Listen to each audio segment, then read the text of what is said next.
అమ్మ అందరికీ వందనాలు. ఎలా ఉన్నారు? బాగున్నారా? మరి దేవుని మహాకృపను బట్టి దేవుడు ప్రతిరోజు కూడా మరి చక్కటి ఆహారాన్ని దేవుడు సిద్ధపరుస్తున్నాడు. మరి ఎంతోమంది రోడ్ల మీద మరి తిండి లేక ఆహారం లేక ఎంతోమంది ఉన్నారు.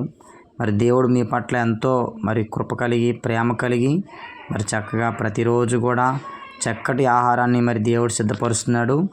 మరి మీరందరూ కూడా సంతోషంగా మరి తిని సంతోషంగా ఆనందంగా ఉండాలని నేను ఎక్కువగా మీ కొరకు ప్రార్థన చేస్తున్నాను. మీరందరూ బాగుండాలని ఇంకా అనేక మందికి పెట్టాలని మేము ప్రార్థన చేస్తున్నాం. ఇంకా మరి దేవుడు మరి పరిచర్యను దీవించాలని మీరు కూడా ప్రార్థన చేయండి.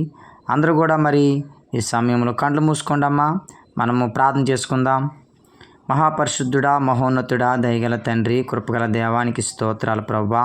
ఇదిగో నాయన తండ్రి ప్రభువా, పోయిన సంవత్సరం 2024 సంవత్సరం ఇదిగో నాయన జూన్ నెలలో ఈ పరిచయం మేము ప్రారంభించాం. ఇదిగో ఆనాటి నుండి ఈనాటి వరకు కూడా మీరు నడిపిస్తున్నారు ప్రభువానికి స్తోత్రాలు. ఇదిగో నాయన మరి రోజు 13 మంది వచ్చారు తండ్రి. అయ్యా, వచ్చిన బిడ్డలందరినీ మీరు జ్ఞాపకం చేసుకోండి. వీరికి మంచి ఆరోగ్యాలు దయచేయండి ప్రభువా. ఈ పరిచర్యను మీరు విస్తరింపచేయండి, ఆశీర్వదించండి. ఇంకా మేము అనేక మందికి పెట్టడానికి సహాయం చేయండి ప్రభా. ఇదిగో నేను మధ్యాహ్నం భోజనం కూడా పెట్టడానికి సహాయం తెచ్చేయండి. ఇదిగో ప్రభు ఈ సమయంలోనైనా మరి కుర్చీలు లేవునైనా కొంతమంది ఇంకా కింద కూర్చుంటున్నారు ప్రభా. ఇదిగోనైనా మరి కుర్చీలు కొనాలి.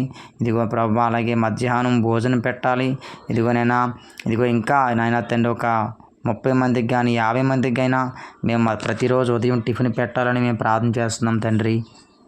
మీరే సహాయం చేయండి, మీరే కృప చూపించండి. ఇక్కడ పరిచర్య చేసిన బిడ్డలను మీరు దీవించండి, ఆశీర్వదించండి. ఆయనకి స్తోత్రాలు. ఇదిగో నాయన తండ్రి, యొక్క పరిచర్యను మీరు ఆశీర్వదించమని యేసునామమున అడుగుచున్నాము తండ్రి. ఆమేన్.